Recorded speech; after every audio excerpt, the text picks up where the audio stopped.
क्योंकि गधे से प्रेरणा लेता हूँ और बड़े गर्व से लेता हूँ क्योंकि गधे से प्रेरणा लेता हूँ। वो कहते थे इधर गधे उधर गधे सब तरफ गधे ही गधे, अच्छे घोड़ों को नहीं है घास और गधे खा रहे च्यवनप्राश।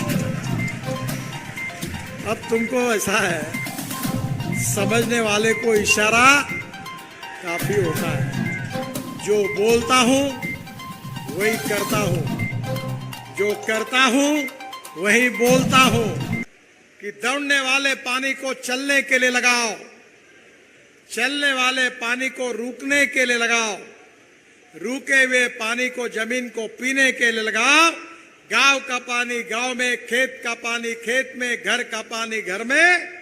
मैं आपको बताता हूं, कुएं में 24 घंटे पानी आएगा।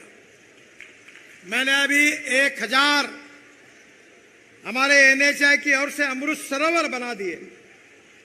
मैं हमारे सब सांसद को प्रार्थना करूंगा कि जहां जहां एनएचआई का काम हो रहा है वहां डिस्ट्रिक्ट कलेक्टर से ऑर्डर निकालो, जो जो एग्रीगेट लगेगा नदी नालों का खोलीकरण करके, रुंदीकरण करके। मैं आपको विश्वास दिलाना चाहता हूं कि लाखों एकड़ जमीन पानी के नीचे आ सकती है और महाराष्ट्र में यह प्रयोग सफल रूप से करने का सौभाग्य मुझे मिला है।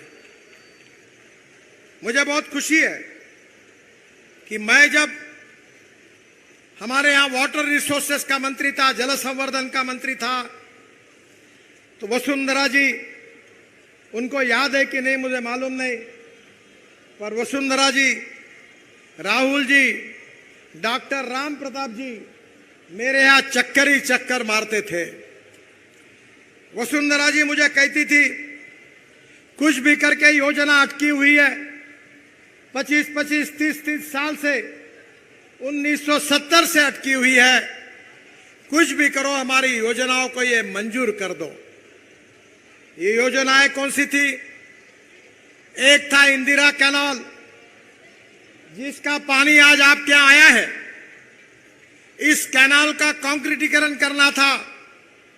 बादल साहब के गांव में पंजाब में पूरा कैनाल फूट गया था और पंजाब की जमीन को खराब कर रहा था। इस पूरे कैनाल के कंक्रीटीकरण करने के लिए 2500 करोड़ रुपए लगते थे। वसुंधरा जी मेरे पास आई डॉक्टर राम प्रताप जी और राहुल जी को लेकर, और उन्होंने मुझे कहा कि ये कैनाल का कंक्रीटीकरण कर दो। मैंने उनको सवाल पूछा कि पंजाब में कंक्रीटीकरण करने से तुम्हारा क्या फायदा होगा? तो उन्होंने मुझे, डॉक्टर राम प्रताप जी ने और वसुंधरा जी ने कहा कि ये कंक्रीटीकरण हो जाएगा तो जो पानी आज इधर उधर घुस रहा है, ये पानी राजस्थान के 8 जिलों तक, किसानों तक जाएगा और उनका जीवन समृद्ध होगा। इसलिए हम आपके पास आए और मुझे खुशी है कि मैंने 2500 करोड़ रुपए मंजूर कर दिए। कैनाल का कंक्रीटीकरण अब मुझे पता नहीं शायद पूरा हुआ और अब राजस्थान के 8 जिलों में पानी आया। पर केवल इतना ही नहीं, तो मैं जब वाटर रिसोर्सेस मंत्री था बहुत झगड़े थे। डॉक्टर राम प्रताप जी को याद होगा कि दिल्ली के मुख्यमंत्री, हरियाणा के मुख्यमंत्री, एक बार वसुंधरा जी भी आई थी, हिमाचल के मुख्यमंत्री, उत्तराखंड के मुख्यमंत्री, सब बैठे थे, मामला निपट नहीं रहा था। मैंने बोल दिया कि याद रखो, जब तक सवाल सुलझाया नहीं जाएगा, जब तक फुल स्टॉप नहीं लगेगा, तब तक दरवाजा, इस मीटिंग हॉल का दरवाजा नहीं खुलेगा। और मुझे खुशी है कि 1965 से 2019-20 तक कोई मामले निपटे नहीं थे। राजस्थान, हरियाणा, पंजाब, सब जगह पानी मिलता, पानी मिल नहीं रहा था, बाढ़ आ रही थी, लोगों का नुकसान हो रहा था। पर वसुंधरा जी के नेतृत्व में, डॉक्टर राम प्रताप जी राहुल जी अनेक बार मेरे पास चक्कर काटते थे, उनके मेहनत को फल मिला। तो विशेष रूप से मुझे याद है कि यमुना लिंक का पानी राजस्थान के झुंझुनू एवं चुरू जिले के लिए मिलना चाहिए। इसलिए मेरे पास वसुंधरा जी और हमारे राहुल जी, ये सब लोग आए थे। मैंने उसका एयर सर्वे कर तब वसुंधरा जी चीफ मिनिस्टर थी और स्वयं डीपीआर भी उसकी बनाई थी। और निश्चित रूप से मुझे विश्वास है कि आदरणीय शेखावत जी अब राजस्थान के हैं, वो इस कार्य को निश्चित रूप से पूरा करेंगे, ऐसा मेरा विश्वास है। क्योंकि हमारे आने के पहले यूपीए की सरकार थी। मैंने वसुंधरा जी को कहा, डरो मत, यूपीए की सरकार चली गई है, अब आपकी सरकार आई है, चिंता मत करो, 5 साल में राजस्थान की तस्वीर बदल जाएगी, ये विश्वास मैं आपको देता हूं। और आज आप उसका अनुभव कर रहे हैं। यूनुस खान जी पीडब्ल्यूडी मिनिस्टर थे, जितने पत्र देते थे उतने मंजूर करता था। एक बार मैंने मजाक में यूनुस खान जी को कहा था कि एक काम करना कि तुम्हारे और वसुंधरा जी के घर में जाने वाली जो छोटी गली भी होगी उसको भी एनएच डिक्लेयर करने के लिए मेरे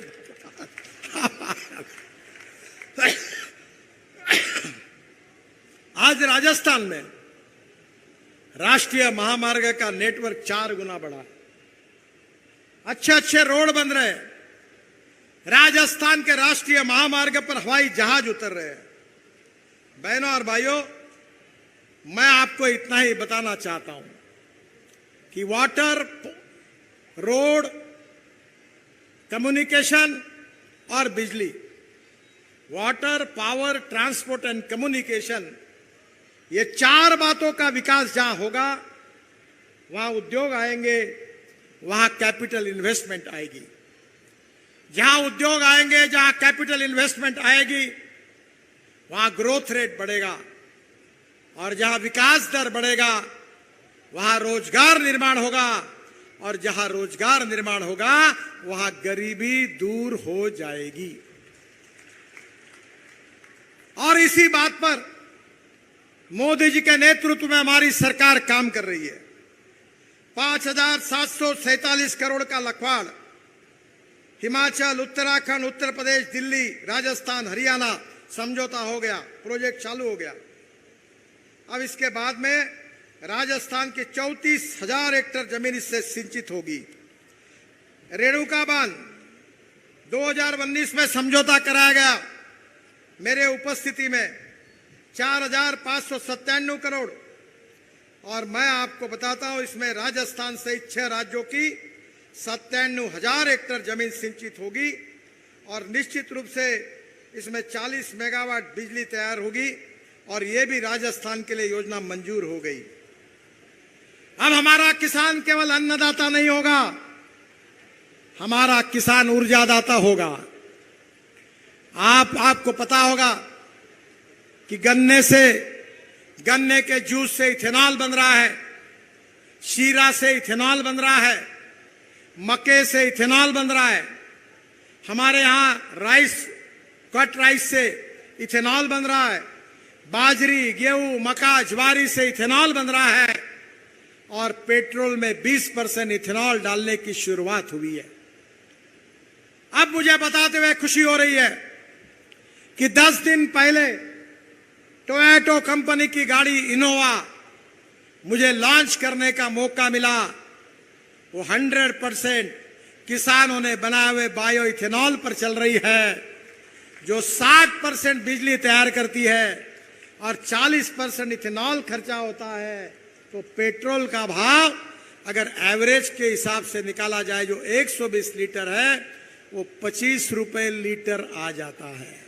जो बोलता हूं वही करता हूं, जो करता हूं वही बोलता हूं और जो मैं बोलता हूं वही होता है। और इसलिए डंके की चोट पर आपको बता रहा हूं कि आज किसान आत्महत्या कर रहे, ये अंधेरा छटेगा, सूरज निकलेगा और विकास का कमल खिलेगा। हमारे एक शायर बहुत बड़ी शायरी कहते थे, वो मजाक में कह रहा हूं, मैं किसी को कह नहीं रहा हूं। वो कहते थे, इधर गधे उधर गधे, सब तरफ गधे ही गधे, अच्छे घोड़ों को नहीं है घास और गधे खा रहे च्यवनप्राश। अब तुमको ऐसा है, समझने वाले को इशारा काफी होता है। तो एक बार आप तय कर दो, डबल इंजन लगाओ।